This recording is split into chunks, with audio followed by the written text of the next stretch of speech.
নমস্কার। সকল ভক্ত বন্ধুদের সাদর আহ্বান জানাই বেদান্ত দর্শন ফেসবুক পেজে। বেদান্ত দর্শন ফেসবুক পেজে আজকে আমাদের গীতা অনুধ্যান পঞ্চম পর্ব। আজকে আমরা যে প্রসঙ্গটি শুনব সেটি এখনো সেই ভূমিকারই অন্তর্গত। ইন্দ্রিয় পরায়ণতার আধিপত্য এবং তদোদ্ভূত অশুভ প্রভাব। আজকে আমাদের এইটি আলোচ্য বিষয়। আমরা শুনছি স্বামী রঙ্গনাথানন্দজি মহারাজের ভগবদ গীতা ও বিশ্বজনীন বার্তা এই বইটি থেকে। শুভ সকাল রুমাদি।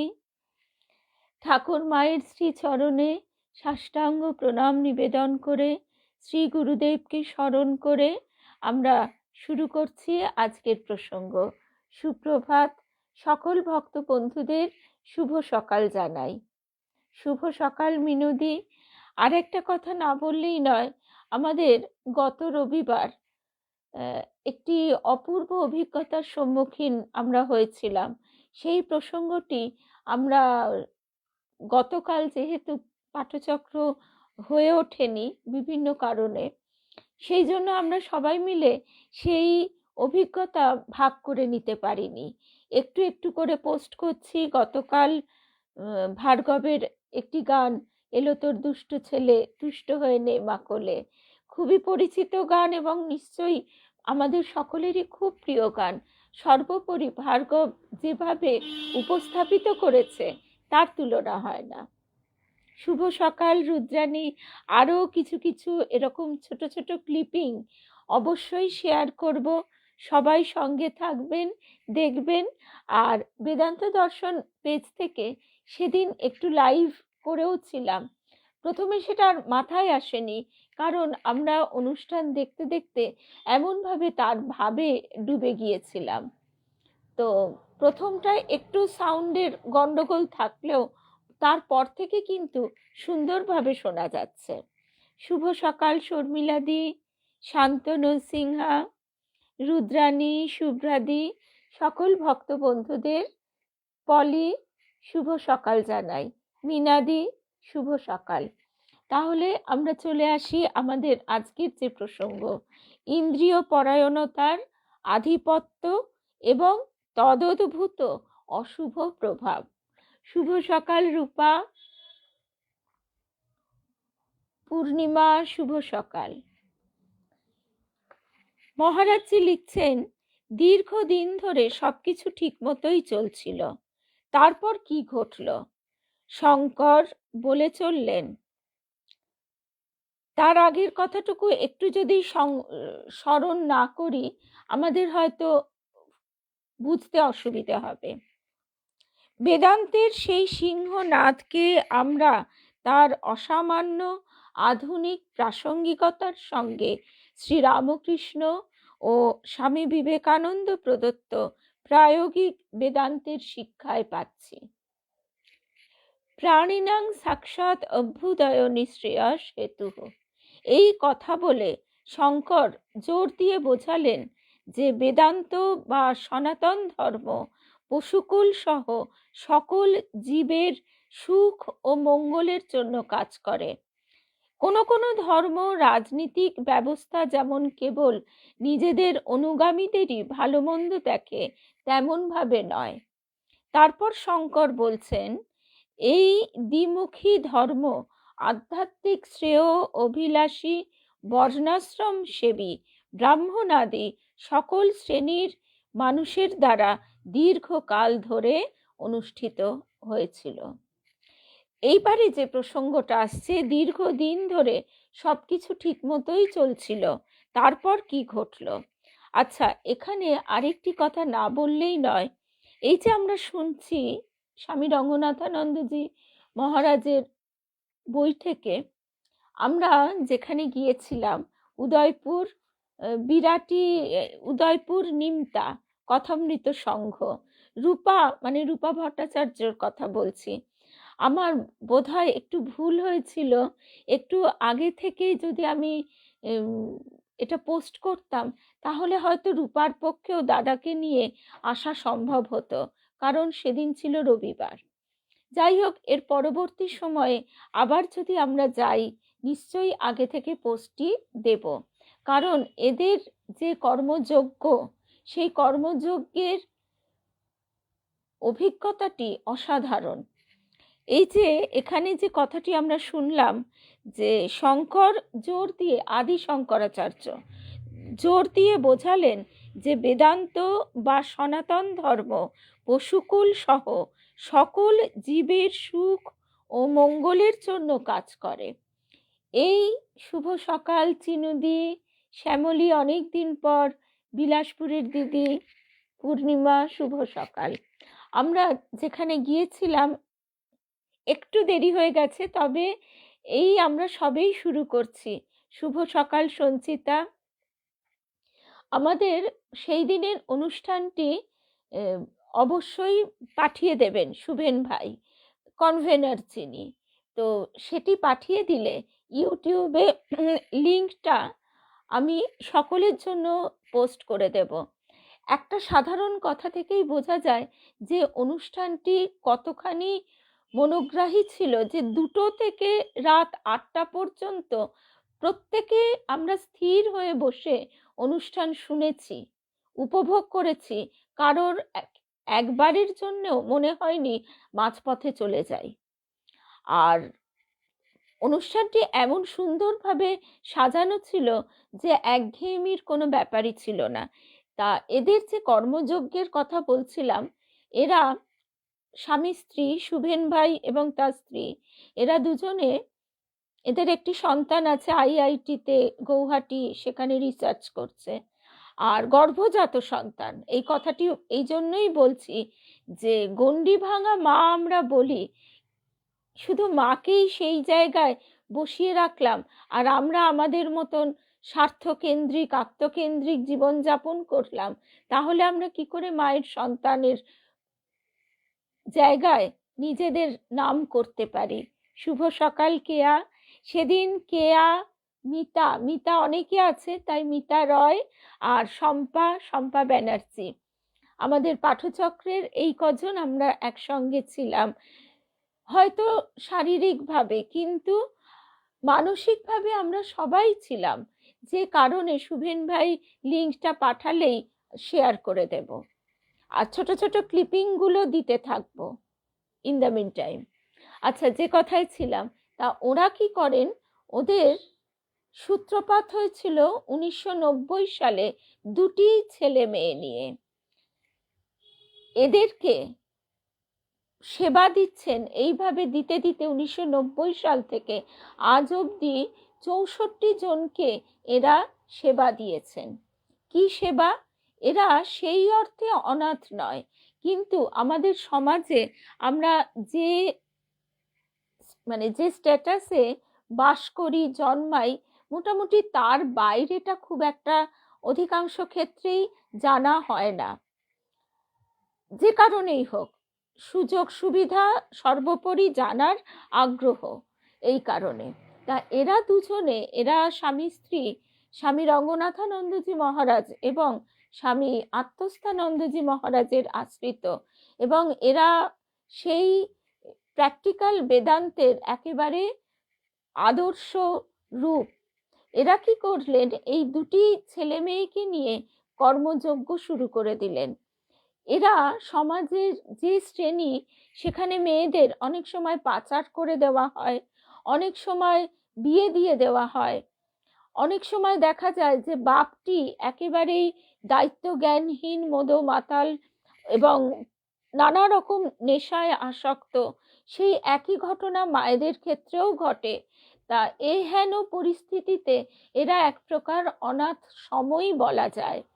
এদের সঠিক দিশা দেখাবার জন্য এই দম্পতি কাজ শুরু করেন, এবং এরা কারা সহযোগিতা করবে সেই অপেক্ষায় বসে থাকেননি। কিন্তু যে কোনো শুভ কাজে ঠাকুর, তো আমাদের গুরুদেবের কাছেই শুনেছি, তিনি আমাদের সেই শক্তি এবং সেই সুযোগও করে দেন, সেই রকম যোগাযোগ ঘটিয়ে দেন।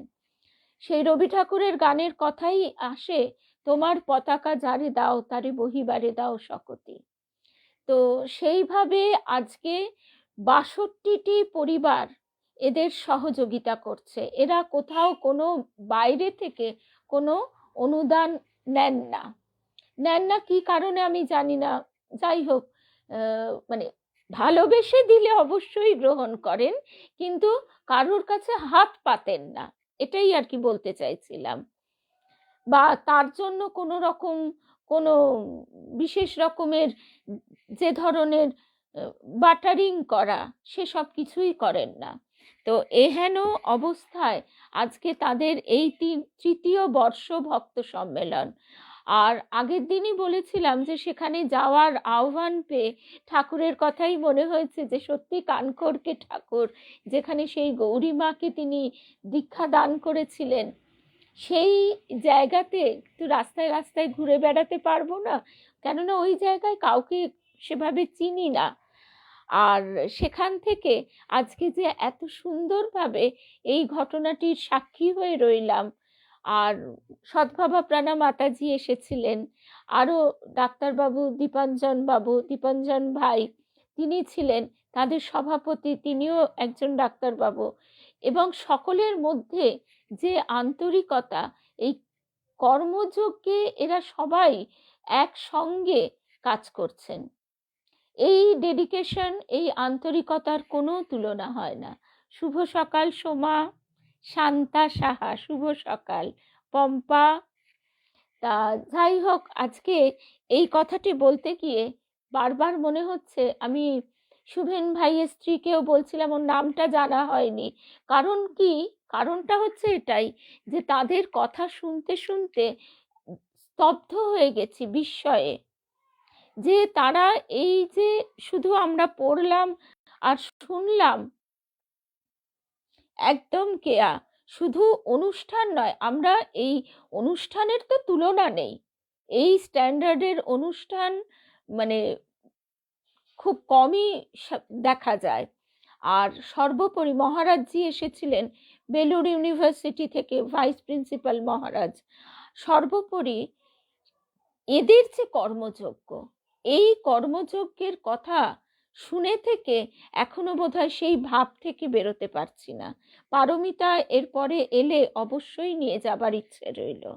এবং এটাও আমরা যদি চেষ্টা করি যে আমরা যদি সবাই, একা একা তো কোনো কাজ সেভাবে করে ওঠা যায় না, এরা যখন সংঘবদ্ধভাবে করছেন, আমরা যদি কিছু করতে পারি। এরা এখন বর্তমানে 16টি ছেলে মেয়েকে রাখেন, এবং আমি ছবিও দেব, সেই মেয়েদের সঙ্গে ছবি তুলেছি, ছেলেগুলিকে দেখতে পাইনি, তারা হয়তো ভলান্টিয়ার, ব্যস্ত ছিল অন্যান্য কাজে।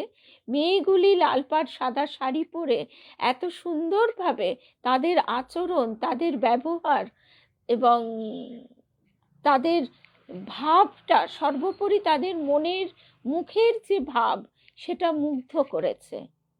কারণ অনেক সময় দেখা যায় এরা যে পরিবেশ থেকে আসে, তার ফলে তাদের মধ্যে একটা রুক্ষতা থাকে, তাদের মধ্যে একটা অবাধ্যতা থাকে, কিন্তু এত শান্ত মেয়েগুলি, এবং এদের মুখের ভাবটা আমি ছবি দিলে তোমরা সবাই বুঝতে পারবে। এদের মানে শুভেন ভাই, তার সঙ্গে তার স্ত্রীর সঙ্গে আলাপ হয়ে সদ্ভাবা প্রাণা মাতাজিও মুগ্ধ হয়ে শুনছিলেন, পাশাপাশি বসে এই যে কথা শুনে এসেছি, সেই প্রদীপটি যেন আমাদের হৃদয়ে জ্বলে। আমরা যেন শুধু নিজেদের কথাই না ভাবি, এই গণ্ডি ভেঙে সবার জন্য, সকলের তরে সকলে আমরা, প্রত্যেকে আমরা পরের তরে, এই ভাবটি যেন গ্রহণ করতে পারি। আর প্রণাম জানাই রঙ্গনাথানন্দজি মহারাজকে, যথার্থ শিষ্যের কাজ তারা করে চলেছেন। প্রণাম জানাই আত্মস্থানন্দজি মহারাজকে। জায়গাটা হচ্ছে, আমি নিমতা উদয়পুর কথামৃত সংঘ বেলঘরিয়া, আমি অ্যাড্রেসটা দিয়ে দেব, কেমন? কারণ এখানে যদি যারা বিশেষ করে কাছাকাছি ওই দিকে থাকেন, তাদের তো অবশ্যই যোগ দিয়ে এই কর্মযজ্ঞটিকে এগিয়ে নিয়ে চলা উচিত। শুভ সকাল শাশ্বতী, মধুমিতা। তাহলে আমরা আবার ফিরে আসি আমাদের প্রসঙ্গে। এইটি হচ্ছে এই সমস্যা, আমাদের ইন্দ্রিয় পরায়ণতা। অর্থাৎ আমরা নিজেরা এত সুখ ভোগ করতে চাই, এত নিজেদের দিকে এত মনোযোগী আমরা, যে আমাদের প্রতিবেশী, একদম ও কিয়া তো লিখেই দিয়েছে, থ্যাংক ইউ, যে আমাদের প্রতিবেশী, যে এই কথাটা আমাদের রূপা গাঙ্গুলিও সব সময় বলে। কারণ কেউ যদি একবার এই গীতা পড়ে, স্বামীজির কথা পড়ে, তাকে নড়ে ভেতরটা নাড়িয়ে দেবেই। তার মধ্যে যদি এক কণাও মনুষ্যত্ব থাকে, সেই মনুষ্যত্বকে বাড়িয়ে দেবেই। রূপা রূপা মানে রূপা গাঙ্গুলির কথা বলছি। তারপর অনেক, রূপা ভট্টাচার্যর কথা আমি আলাদা করে কারোর নাম উল্লেখ করাও উচিত নয়, কারণ কতজন নীরবে কাজ করেন সেটা তো না বলাই উচিত নিজেদের কারুর ক্ষেত্রেই।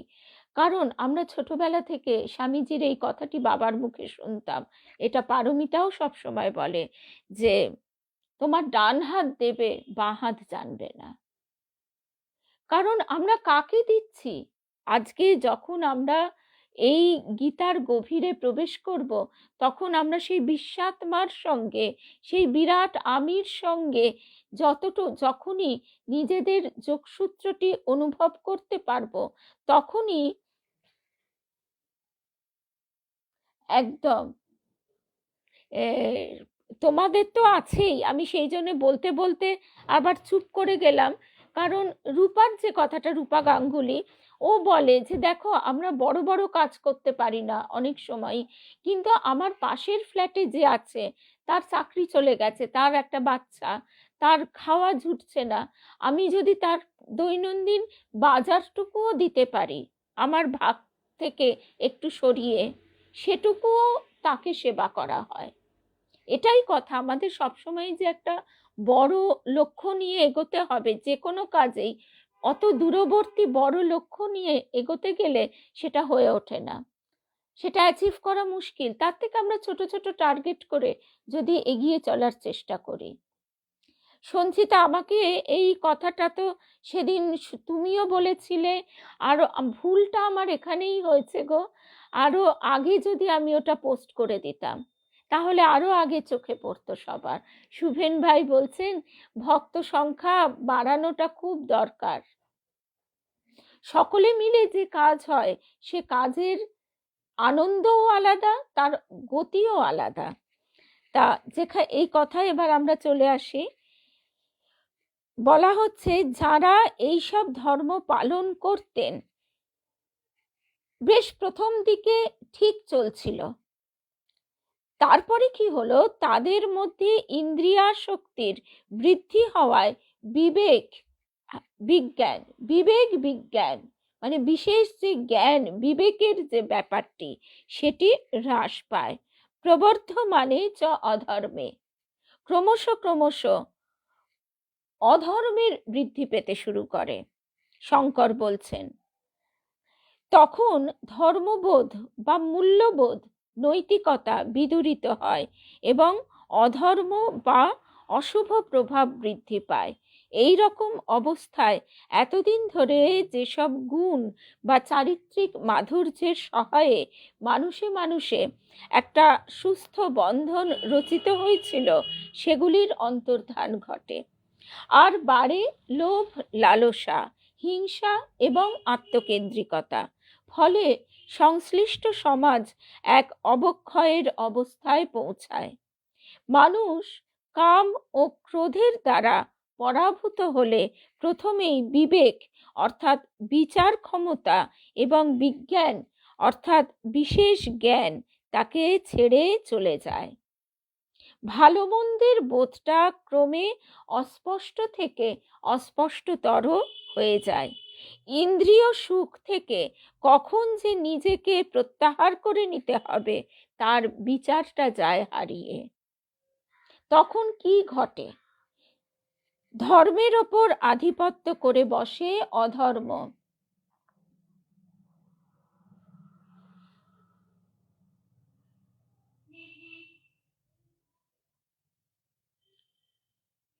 শুভ সকাল আলো। আর মধুমিতা যে কথা লিখেছেন, ওরাও এই নর্মদা মায়ের মন্দির, সেটা আমি তো জানি না। তুমি যদি কোনোদিন সেই জায়গার প্রসঙ্গে একটু লেখো, ফেসবুকে পোস্ট করো, তাহলে আরো অনেকে জানতে পারবেন। ধর্মের ওপর আধিপত্য করে বসে অধর্ম এবং নৈতিক সংযমকে একেবারে বিদায় দিয়ে দেওয়া হয়। যার যা খুশি সে তাই করে, যেমন আজ ঘটছে ভারতীয় জীবনধারার বহু ক্ষেত্রে। অর্থাৎ সংযম, শিক্ষার বাঁধ ভেঙে যায়, অহংকারটা হয়ে যায় ঊর্ধ্বমুখী। শ্রী শ্রী মা বলছেন লজ্জা, ঘৃণা, ভয় তিন থাকতে হয় হয় হয়। ঠাকুর আমাদের অনন্ত ভাবময় ঠাকুর, তার কাছে বিভিন্ন ভাবের মানুষ আসতেন। কার ক্ষেত্রে কোন কথাটি প্রযোজ্য সেটা আমাদের বুঝতে হবে। আমরা যদি নিজেরা সেইটির অপভ্রংশ ভাবটি নিই, আহা ঠাকুর তো বলেছেন লজ্জা, ঘৃণা, ভয় তিন থাকতে নয়, ঠাকুর তো বলেছেন রসে বসে থাকা। রসে বসে মানে ভোগী মানুষ, সে ভাবছে ভোগ করার কথা ঠাকুর বুঝি বলেছেন। রসে থাকা মানে কি তাই? এই ঠাকুরের সূত্রাকারে কথাগুলি থেকে এক একটি গ্রন্থ রচনা করা যায়। বলছেন মাস্টার মশাই, না না ঠিক আছে, তিনি সময় হলে ঠিক টেনে নেবেন। আর মাস্টার মশাই এবং স্বামীজি এই কথাটি বারবার বলেছেন যে ঠাকুরের এক একটি কথাই যদি আমরা, যেরকম ভাবে বলা হয় যে গীতার এক একটি সূত্র শুধু পড়লে হবে না, তাকে ধ্যান করো, সূত্রটি ধ্যান করে আত্মস্থ করো, তেমনি ঠাকুরেরও এক একটি কথা, মায়ের এক একটি কথা যদি আমরা আত্মস্থ করবার চেষ্টা করি, তাহলে এর গভীরে প্রবেশ করলে বুঝতে পারবো তাদের বলার বিষয়টি কি। আমরা একবার পড়ে একবার শুনে কি বুঝতে পারি? কখনোই না।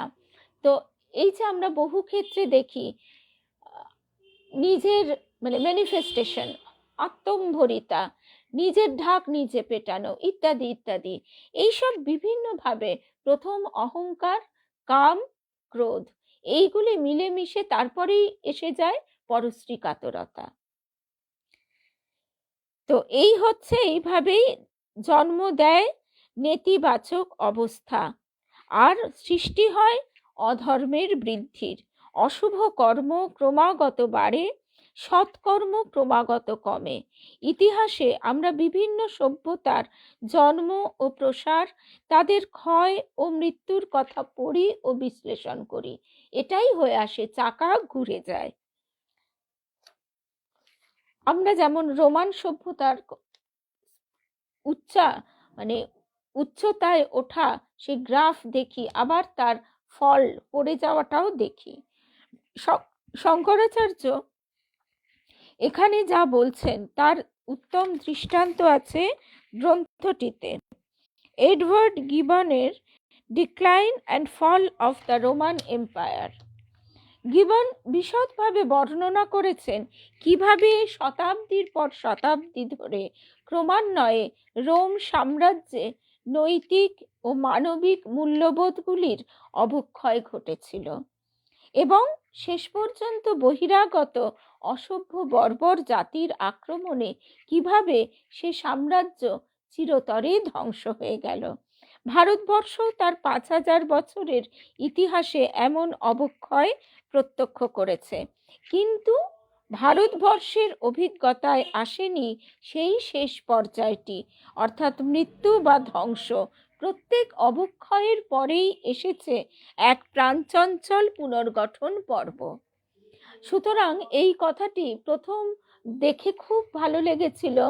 অনল, আমাদেরই এক ভাই, অনল কুমার মিত্র, ও বলেছিল সেই সময় স্বামীজির প্রসঙ্গ নিয়ে খুব কাদা ছোঁড়াছুঁড়ি চলছিল, খুব অকথা কুকথা। সেই সময় অনলের এই কথাটি আজও ভাবি। সে লিখছে যে আমরা এতে যোগ দিয়ে কি করব, আমরা নীরব থেকে কাজে করে দেখাই আমরা যে স্বামীজিকে অনুসরণ করি।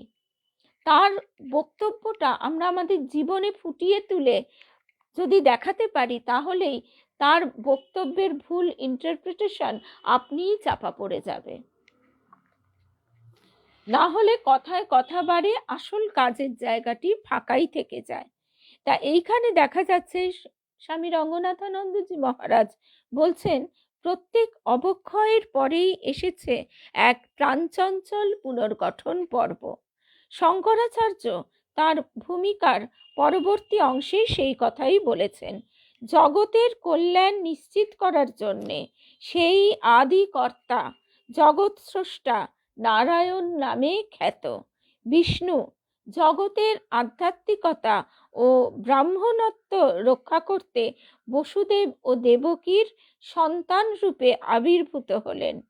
ব্রাহ্মণত্ব রক্ষা হলে বৈদিক ন্যায় ধর্মও রক্ষা পাবে, কারণ চতুর্বিধ কর্মভেদে এবং চতুর্বিধ আশ্রম ভেদে সমাজের যে সংগঠন তা বৈদিক ধর্মের ওপর নির্ভর করে। যেভাবে কুম্ভকার মানে কুমোর কাদার তাল থেকে কুম্ভ সৃষ্টি করে, সেইভাবে এই জগতের সৃষ্টি একথা কিন্তু বেদান্ত বলে না। বেদান্ত বলে জগতের ব্যক্ত বা প্রকাশিত হওয়ার কথা।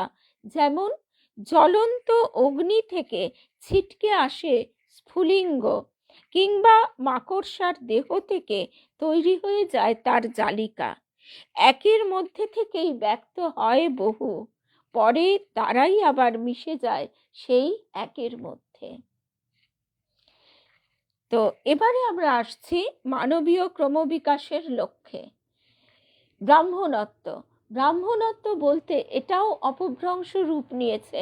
ক্রমে ক্রমে ব্যাপারটা দাঁড়িয়েছে শুধু ব্রাহ্মণের ছেলে ব্রাহ্মণ, অর্থাৎ জন্মসূত্রে সে ব্রাহ্মণ হয়ে জন্মাচ্ছে, এটাই তার পরিচয় ব্রাহ্মণ হিসেবে। আদৌ তা নয়, কারণ এটি হচ্ছে একটা অবস্থা যেটিকে অর্জন করতে হয়, ব্রাহ্মণত্ব অর্জন করতে হয়। তো এমনিতেই একটা প্রবাদ বাক্য আছে, জন্ম হোক যথাতথা, কর্ম হোক ভালো। কর্মের দ্বারা সে ব্রাহ্মণত্ব অর্জন করতে পারে। সামাজিক পুনর্গঠনের কাজটি স্বামী রঙ্গনাথানন্দজি মহারাজ বলছেন, কোনো রাজনীতিবিদ বা বুদ্ধিজীবী বা কোনো যাজকের দ্বারা হওয়া সম্ভব নয়। কেবল যিনি ঈশ্বর উপলব্ধি করেছেন তেমন কোনো মানুষই সেটি করতে পারেন।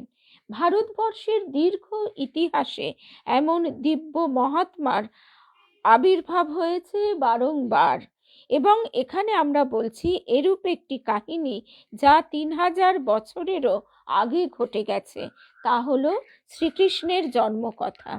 ভারতবর্ষে আমাদের একটি মৌলিক ভাবনা হলো মানবীয় ক্রমবিকাশ বলে একটি বিষয় আছে। তা হলো মানবের তম থেকে রজতে এবং রজ থেকে সত্যে উত্তরণ। আরো সহজ করে বলতে গেলে পশুত্ব থেকে মনুষ্যত্ব, মনুষ্যত্ব থেকে দেবত্বে উত্তরণ। মান হুঁশ হও, ঠাকুর বলছেন, অর্থাৎ যার হুঁশ আছে, অর্থাৎ যার বিবেক আছে। ঠাকুরের মধুর গ্রাম্য ভাষায় ঠাকুর কি সুন্দর মানুষ কথাটি বিশ্লেষণ করে দিলেন।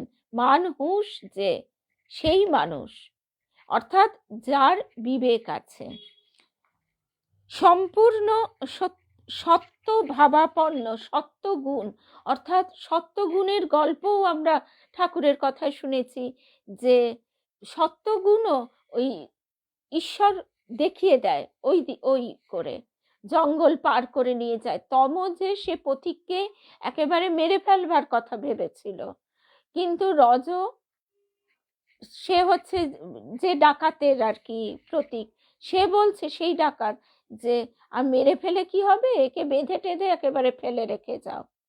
এবার সত্যগুণের প্রতীক যে ডাকাত, সে কি করছে, সে আবার ফিরে এলো, ফিরে এসে বলছে যে শোনো, এই গভীর জঙ্গলের পথ একদম, বিশ্বামিত্র ক্ষত্রিয় থেকে ব্রাহ্মণ হয়েছিলেন, এই গভীর জঙ্গলের পথ তোমাকে আমি পার করে দিচ্ছি বলে দীর্ঘ পথ তাকে দড়ি দড়া খুলে এগিয়ে নিয়ে যায়।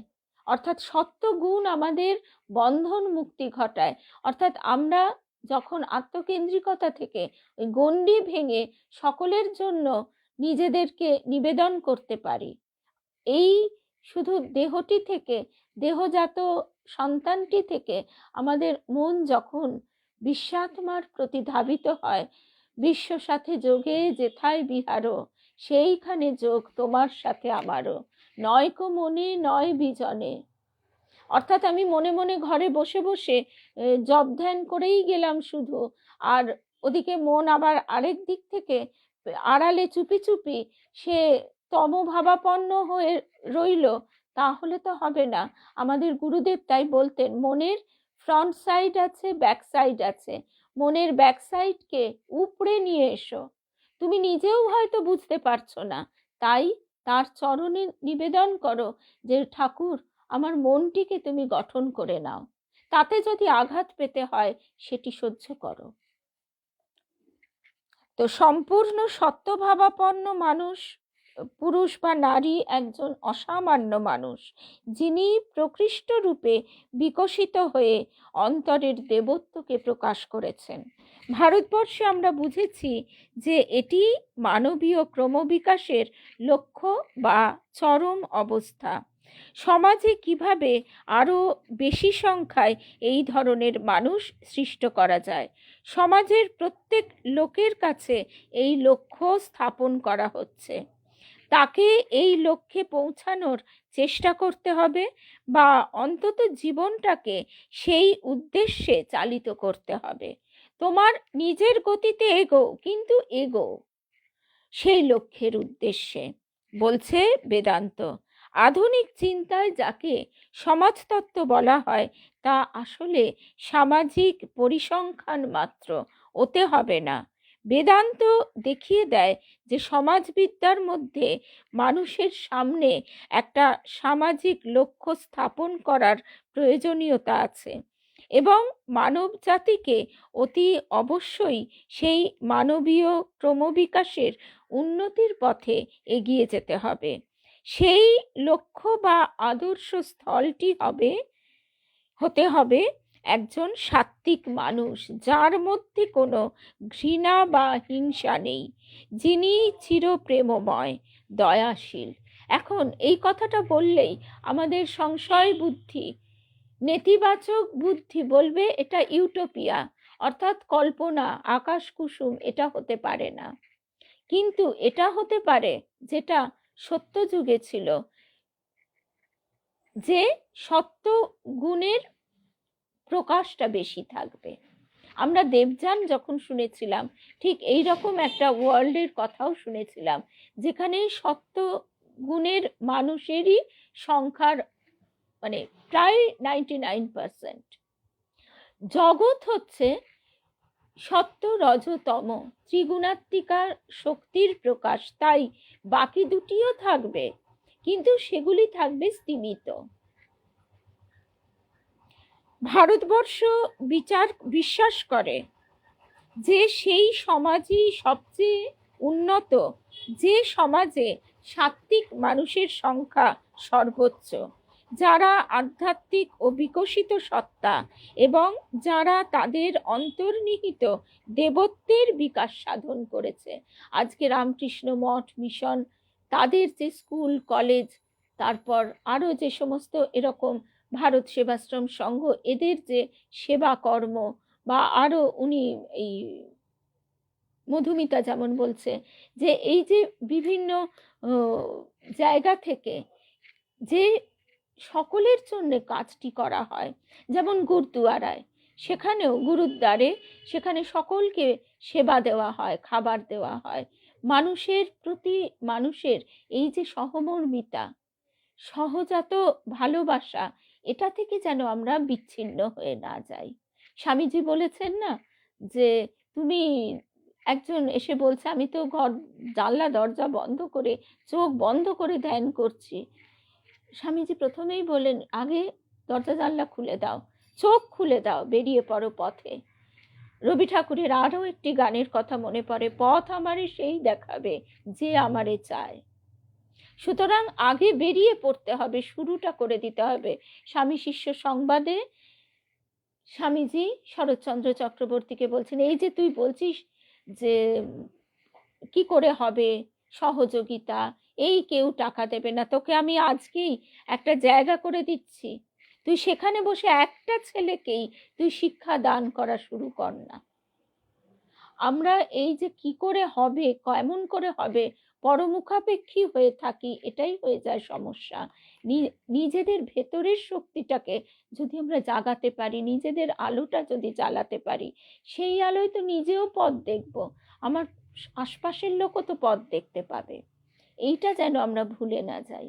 এই যেমন আরেকজনের কথাও খুব মনে পড়ছে, বারবার নাম উল্লেখ করা থেকে বিরত রাখাও মুশকিল, সুতপা। ওরা যেমন ওদের দুজনেই, সুতপা এবং সুদীপ, ওরা দুজনেই ওদের বাড়িতে যে মেড আসে সে লড়াই করছে তার স্বামীর সঙ্গে ডিভোর্সের জন্য। কেন মার খেয়ে সে পড়ে থাকবে? আজকে সে তার ছোট ছেলেটিকে নিয়ে লড়াই করছে, বাপের বাড়ি থেকেও সেই অর্থে সেই রকম সে কিন্তু আশ্রয় পায় না। এটাই হচ্ছে সমাজের চিত্র। সেই জায়গায় সুতপা এবং সুদীপ ওদেরকে শুধু আশ্রয় দিয়ে খেতে পড়তে দিয়ে রেখেছে তা নয়, তার ওর ভেতরে, সেই মেয়েটির ভিতরে সেই কাজের উদ্যমকে ওরা বজায় রেখেছে। এবং ছেলেটিকে যে রাগ, এইসব ক্ষেত্রে কি হয়, এই সমস্ত সমাজ মানে স্ট্যাটাস থেকে যারা আসে তাদের ভিতরে ক্রোধ থাকে বেশি, তাদের ভিতরে রুক্ষতা থাকে বেশি, অস্থিরতা থাকে। সে বলছে আমাকে ফোন দিতে হবে, না হলে আমি বাড়ি থেকে বেরিয়ে যাব।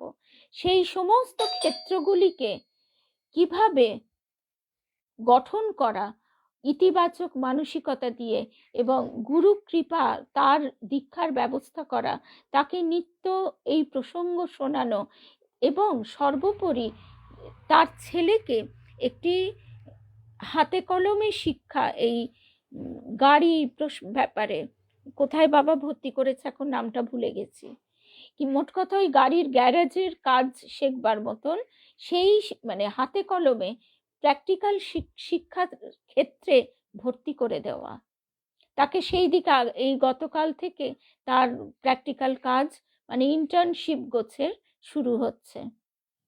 তো এই একজনের জন্যও যদি আমরা একটুখানিও যদি করতে পারি, আর যা অভিজ্ঞতা নিয়ে এসেছি তার তো কোনো তুলনাই নেই, এই আলোটি আমরা যেন ভেতরে জ্বালিয়ে রাখতে পারি। আজকে এই অবধি শুনলাম, আর এরপরে আমরা শুনব নিজেদের কিভাবে আমরা এই ব্রাহ্মণত্বে উন্নীত করতে পারি। এবং ব্রাহ্মণ শব্দটির সংজ্ঞা আমরা এরপরে শুনব বৃহদারণ্যক উপনিষদে কিভাবে প্রদান করা হয়েছে। ব্রাহ্মণত্বের আদর্শ সম্বন্ধে ভগবান বুদ্ধ কি বলছেন। এরপরের যেদিন আমাদের আবার পাঠ থাকবে, গীতা ষষ্ঠ পর্বে আমরা শুনব। জয় রামকৃষ্ণ।